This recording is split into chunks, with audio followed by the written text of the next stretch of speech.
Tantor Audio, a division of Recorded Books, presents Tartila Mine by Vasily Mahanenko, translated by Jared Firth, narrated by Henry W. Kramer. Chapter 1. This is Lavir Nalin. If you're reading this message, you figured out how to decode it. Oh, how I hope you're not a mage. If you are, die, you monster. But for anyone else, the container of dragon's blood is under the right-hand column in the control unit for the Wildlings workshop. I'm giving you the coordinates if that isn't enough. Whoever you are, good luck.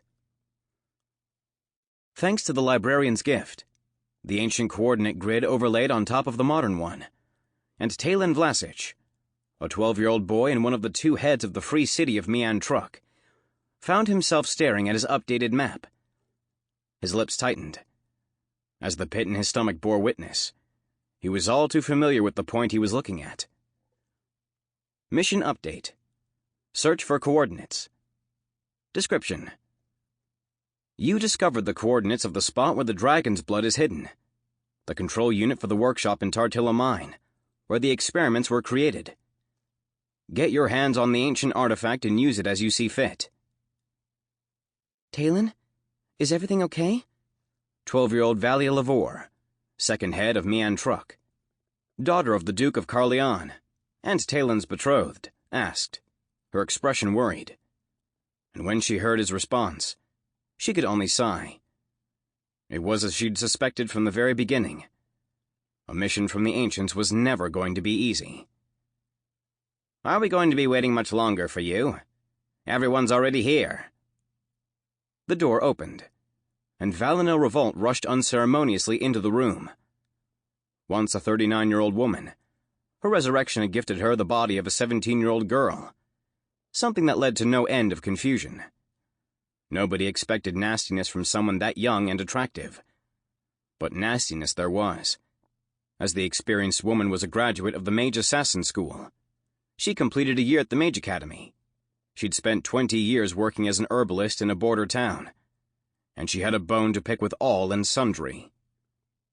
Not only that, but it had just recently been revealed that Valinil was Valia's sister, and the heir to the Carleon clan, one of the 5 most influential houses in the Third Empire. All that made for a volatile mix. By everyone, Valinil had a very specific list in mind. First of all, there was Forian Tarn, Miantruk treasurer, Tailyn's first mentor, and the person who had pulled the boy out of the border town. The second was Kadogir, advisor to the leader of the Green Lixes in the city, and someone who had freely chosen to become and never regretted becoming Tailyn's servant. Third, there was Bartruk, shaman of the Green Lixes. He'd been freed and made to swear an oath of fealty to Tailyn, his new leader. The fourth was Murodin, the Red Lix's most powerful shaman, and one always out to get whatever he could for himself. While he was working for the city for the time being, nobody harbored any illusions about the fact that he would whisk himself off the moment the tide turned. That was just who he was, and nobody could do anything about it. Finally, there was the 5th member of the city council, Motar Luss, the head of security. He'd managed to wrest control of the guards, the city's enormous spherical protectors, from Valinil, boosting his stature in the eyes of both the council and those under his command. Before finding himself serving Tailyn, Motar had been the head of the guard for the backwoods border town named Colmart that Tailyn was from. But there was also a guest in the council's room. Next to the table stood Sadil, the academy's former head of security, and Forian Tarn's grandfather, though he was bound tightly. Before we begin, we need to understand where Sadil stands. Tailyn, could you explain why you gave orders for him to be arrested? The treasurer had no interest in beating around the bush, but even though he was irked by the initiative Tailyn had shown, the respect for the chain of command that had been beaten into him kept him from freeing his grandfather. Because I don't know whose side he's on. First, I thought he was for the academy, but then I thought he was with you. Only that was before I heard this, and lost any idea I may have had. Tell me what you think." Tailyn sent everyone the logs for his trip to the academy. Valinil made a few changes, and the magic card Dean's voice suddenly filled the room as it warned Sadil to make a break for it. "Good luck, my friend. I'll reach out as soon as it's clear which way the wind is blowing. The mages will see their former glory returned." "Sadil?" Forian gazed questioningly at his grandfather, brushing away unpleasant thoughts of his former life as he did. What he'd always considered personal achievements had turned out to be nothing more than the result of machinations engineered by his grandfather and the Dean. He'd been groomed to take Sadil's place as the ancient creature's lapdog. "You weren't supposed to find out like this," Sadil said ruefully. Still, he wasn't perturbed by his predicament in the least, almost as if everyone else was bound by a coil of rope. "Another 10 or 20 years, and you would have been ready for the truth. You could have carried on our house's work." "Our house's work?" Forian was having a hard time choking back his rage. "What are you talking about? What former glory?" 3,000 years ago, humanity lost the ability to use real magic. The cards turned out to be a mockery of the real thing, the heritage of the first ones, the ones like the Dean. Back in the days of the Founders, the Tarn family began secretly serving the first ones, helping them find dragon's blood. Losing it was what led the god to curse us and strip us of our magic. But it's time to restore justice and choose our own path. Whoever finds the dragon's blood will stand on par with the god." "Don't blaspheme," Forian muttered through clenched teeth. "Let me change that," Sadil replied immediately. "They'll stand on par with the Emperor, perhaps be even stronger. Your Dean is head of an immense order of searchers that includes many of our world's leading figures." "Just not the Provost. Am I right?" Tailyn asked with a grunt. For a moment, Sadil was taken aback. Could the boy have really found out something he wasn't aware of? "You're correct. The Dean didn't keep him in the loop, and everyone in the Order takes an oath to never, under any circumstances, tell the Provost why they're really searching." "There's a good reason for that," Tailyn said. "From what I can tell, it's a terrible secret, but the magic card Dean must have his suspicions. 12 hours ago, I visited the Provost's office, and—" "That's impossible," Sadil exclaimed. "Even if he himself wasn't there, his assistant would never have let you in."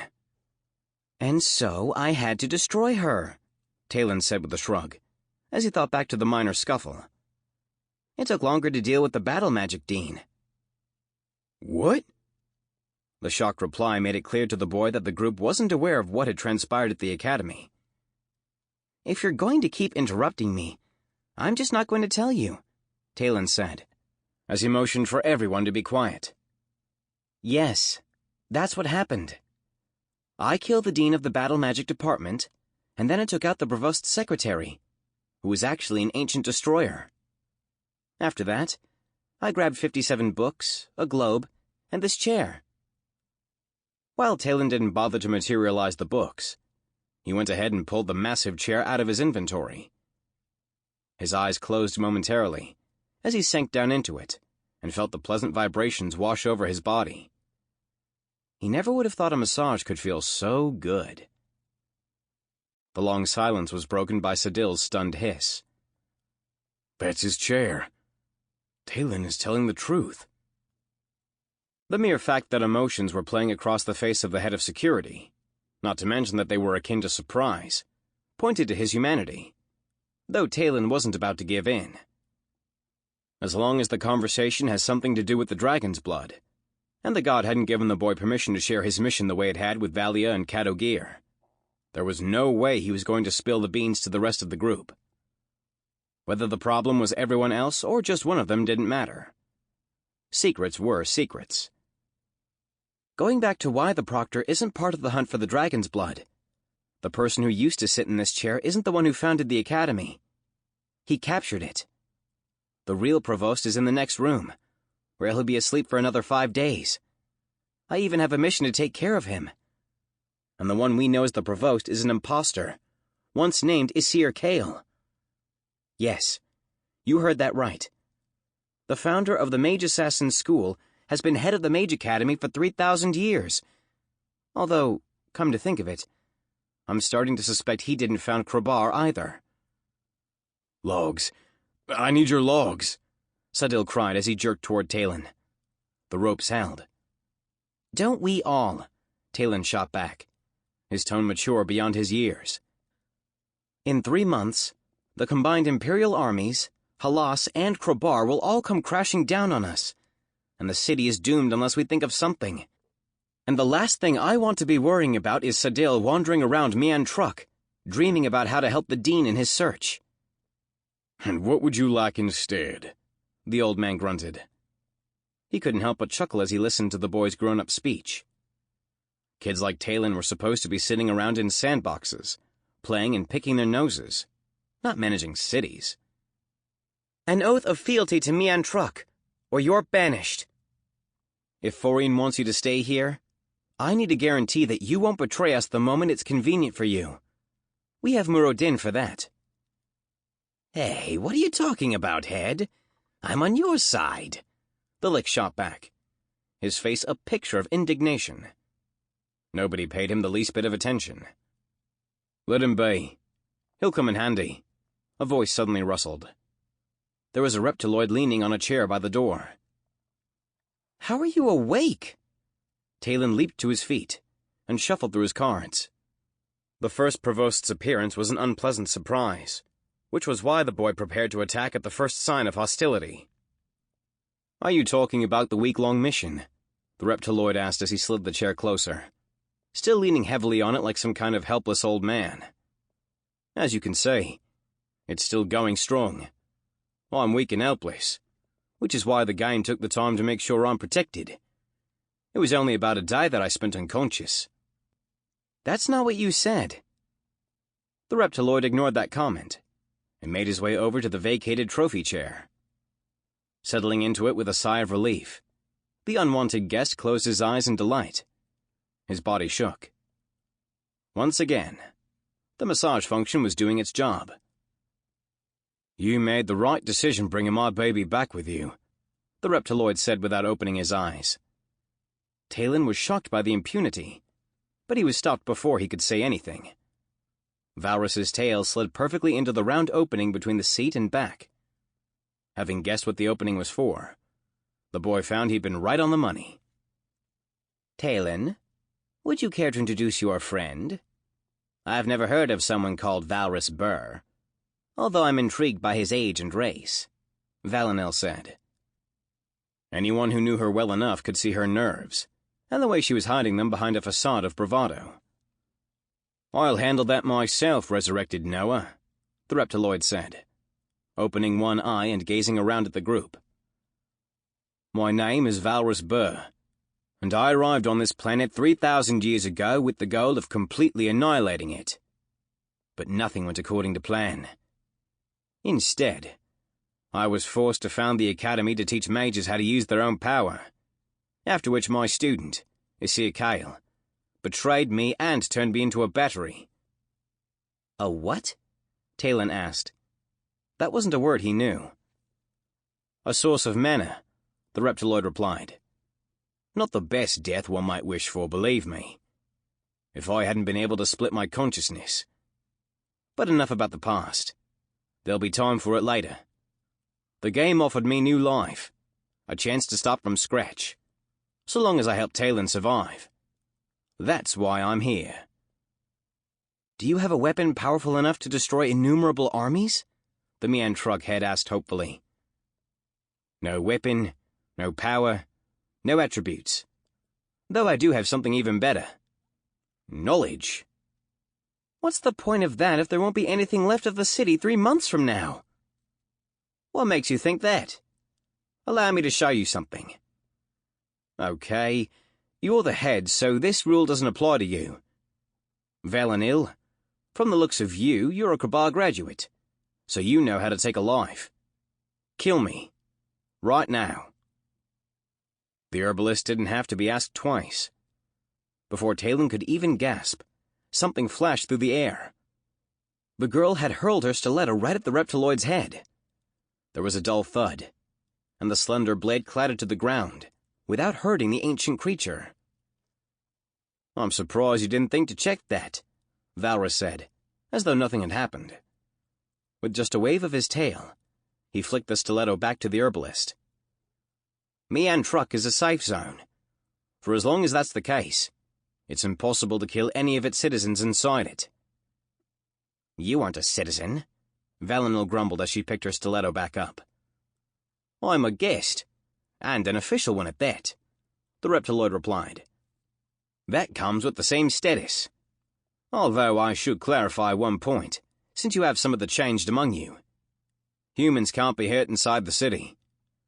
Lixes, as you call the changed, aren't subject to that rule, and the same goes for the city heads. But one way or another, the Imperial armies can't touch Mian Truck. And as long as the reason it was made a safe zone holds true, it will stay a safe zone. Guards, how are things?" "Halas joined forces with the Empires," Tailyn said, ignoring the reptiloid's question. "And he's a Lix. His forces can kill inside the city, right?" "Yes," Valrus replied, with an intrigued glance cast in Cadogir's direction. "Though we should check that. Have your changed kill a citizen you don't need? Anyone you find losing?" "You," Valinor said harshly. "We're not about to kill anyone else." "That's the only way to find out. Accidentally hurting someone doesn't break the safe zone rules. You have to try to kill them. The game won't let that happen. But okay, I get it. We're going to have to come up with something to deal with the changed. So, we're in Mian Truck. If memory serves, there was an experimental lab not far from here run by the wildlings, which is what we call the scientists who rejected magic. They're the ones who invented the guards, the destroyers, and even my student's secretary, speaking of which. Over the last 3,000 years, of course, much could have changed, though they did good work, which means something must be left. If we take control of the workshop, there's a lot we could get our hands on." "Are we talking about Tartila Mine?" Tailyn asked as he projected his map. "Tartila? Yes, that was the lab boss's name." The reptiloid peered at the projection. "The place is right. Only what's that strange indicator? Is it a swamp?" "Impassable. Populated by non-level monsters," Tailyn replied. "That's a challenge, but not an impossible one. If we can't get through the main entrance, there are always other ways. And while I don't want to get your hopes up, if you can get control of what you call Tartila Mine, you'll find yourself in control of the entire planet." The boy's chest tightened. He had someone willing to help him with his impossible mission. But before he could grill the reptiloid about the ancient's inventions, Forian jumped into the conversation. "Why did you say we should leave Sundil be?" "Because he's harmless. A long time ago, back during the Art of the Release, I founded an order of searchers in the hopes of saving more humans. Isiakail's troops had made off with the dragon's blood, hidden it somewhere, and left the planet to wither away. Another 1,000, maybe 2,000 years, and your world will really go into decline." "Explain yourself." Sundil broke the silence he'd been keeping. "Dragon's blood really is the blood of an ancient creature. It was dispersed across a myriad of planets, deep inside them. The point of the game when it comes to a planet is to get to it. Anyone willing to pay for it values it incredibly highly. But that's not the point. When the blood gets to a planet, Noah starts to form around it as a blue mist granting life. That's how the first organisms appear and begin to grow. And since there isn't any blood on your planet, the Noah has been gradually disappearing. Each century sees fewer and fewer creatures born until one day they stop breeding altogether, which is when the planet dies. That process generally takes 4,000 to 5,000 years. With 3 already gone, you can see for yourself how things are. Regardless of the fact that humanity beat the game, Your civilization is already decaying. The greatness humans had achieved before the release is gone, and it's never coming back. Soon enough, you're going to die out, though it won't be in the next 50 years. I'll be able to complete my mission and get back to the game. Even without knowing it, Sadil is doing something important, and you'll give the planet a future if you can find the blood. Mission Update. Ancient History. Description. 36 new updates received. You received +1 to a random skill. Crystal Miner +1. 45. Fascinating, Valrus grunted as soon as he saw everyone bathed in light. The information he'd just given them had proven to be truly unique. Okay, so we decided on Sadil. Release him, Forian said, though Motar didn't so much as twitch when he saw Tailyn's reaction. Until he swears fealty to the city, he stays a prisoner, the boy replied firmly, as he gazed steadily into Sadil's eyes. Otherwise, he can head back to the academy. Even with a recommendation like that, he's not getting a better offer here in Mian-Truk. A silence hung heavily in the room, though Tailyn wasn't about to back down. He'd had enough of giving in to the adults. It was time for him to turn into one of them, despite his youth. Necessity was the best teacher. I accept your demands, Head, Sadil said. You can have my oath. Valrus sighed heavily. The whole thing was a farce in his book. The kid making Sadil go through a meaningless ritual. Better than anyone, the reptiloid knew there was always a way to get out of an oath, if that was what someone wanted to do. Directly or indirectly, it didn't matter. There was always a way. Direct orders from the game were a different matter, as there wasn't anyone there capable of generating them. Motar? Tailyn said, with a gesture toward Mian-Truk's newest resident, and the head of security leaped into action. Still, Tailyn wasn't satisfied. Valrus's status was bothering him. He was having a hard time figuring out how to test the reptiloid's loyalty. But that was when Valia stepped in and demanded to see the mission requiring him to protect Tailyn. Mission: Tailyn Vlashich's security. Description: protect player Tailyn Vlashich. Human, age 12, alchemist. From all threats foreign and domestic. Train him. Deadline: 50 years. If you are successful, you will be reinitiated into the game and permitted to begin the path to redemption. The description raised more questions than it answered, though the important part was that it was sufficient to prove that the reptiloid wouldn't be hurting the boy. The god wasn't about to permit that, and that was enough for the city's population to increase by 1. Considering the issue closed, Forian projected the city status table. In a couple hours, they'll finish work on the temple. After war was declared on us, 52 CDPs and 800,000 coins were returned, and the timeline for building the walls and houses was reduced. My thinking is that we should invest the CDPs in the walls. With the resources we have, we can build them right now, and that will make everything else much easier. Almost as if hearing the treasurer, a message popped up. New city building. Temple. The treasurer paid 350,000 coins to the architect, plus 50 CDPs for completing the temple. 108. Weekly upkeep of the new building. 100 coins. You spent 107 CDPs finishing construction of the outer walls. The treasurer paid 400,000 coins to the architect, plus 60 CDPs for completing the outer walls. 60. Weekly upkeep of the new building. 1,000 coins. Forian was bathed in white light, having received 3 new levels for finishing construction of the temple.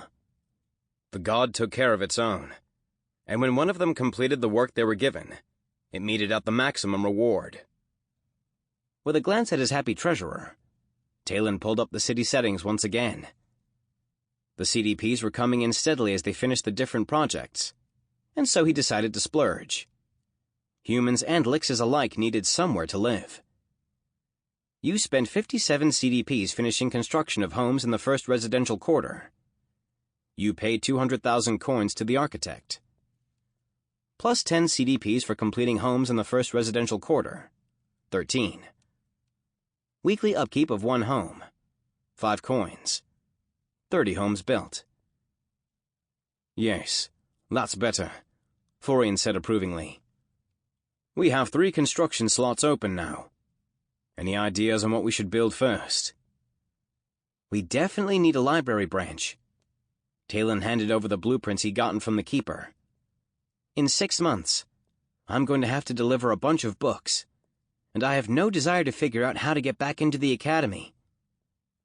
You're quite the optimist, my boy, thinking about something that's supposed to happen in 6 months. Well done, Valinil said with a chuckle. Right now, we need a metal workshop and a good platinum mine. And after that, a marble quarry, a cement workshop. There's a ton. And that's not to mention the palace, which we need if we want a portal. Without a portal, there's no trade.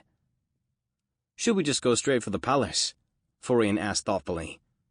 A stationary portal is too important to forget about. Once that's done, we can get started on the workshops, one after the other. The metal workshop will be first. Makes sense, Valra said. Having a stationary portal will give you a way to evacuate the city. Better to live to fight another day than die heroically defending a few stones. Everything else can wait. If our guests show up in 3 months, it's best to be armed and also ready with a way out. For a few seconds, Tailyn wanted to pipe up with something about how defending the city was imperative, though he eventually thought better of it. His role as the city head meant he had to bear in mind the lives he'd been entrusted with. The list of buildings required to complete the Renaissance of Miantruk popped up in front of him, their timelines and cost cut by half. That meant they had the resources to complete most of them, so long as they bought themselves enough time. After sorting them by importance, Tailyn glanced over at his treasurer. It was the latter's responsibility to handle the money and start the process. Palace. Quantity, 1. Timeline, 9 months. Cost, 4 mil. CDP, 100. Upkeep per unit, 500. Library branch. Quantity, 1. Timeline, 4 months. Cost, 1 mil. CDP, 50. Upkeep per unit, 100. Metal workshop. Quantity, 1. Timeline, 2 months. Cost, 0.2 mil. CDP, 10. Upkeep per unit, 20. Stationary portal. Quantity, 1.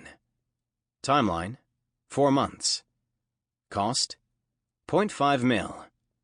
CDP, 50. Upkeep per unit, 100.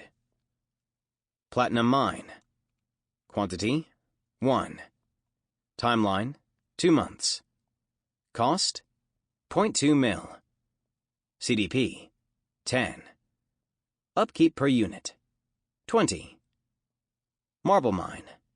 Quantity, 1. Timeline, 2 months. Cost, 0.2 mil. CDP, 10. Upkeep per unit, 20. Marble workshop. Quantity, 2. Timeline, 2 months. Cost, 0.2 mil. CDP, 10. Upkeep per unit, 20. Blacksmith. Quantity, 2. Timeline, 2 months. Cost, 0.2 mil. CDP, 10. Upkeep per unit, 20. Cement workshop. Quantity, 1. Timeline, 2 months. Cost, 0.2 mil. CDP, 10. Upkeep per unit, 20. Sample complete. Ready to continue?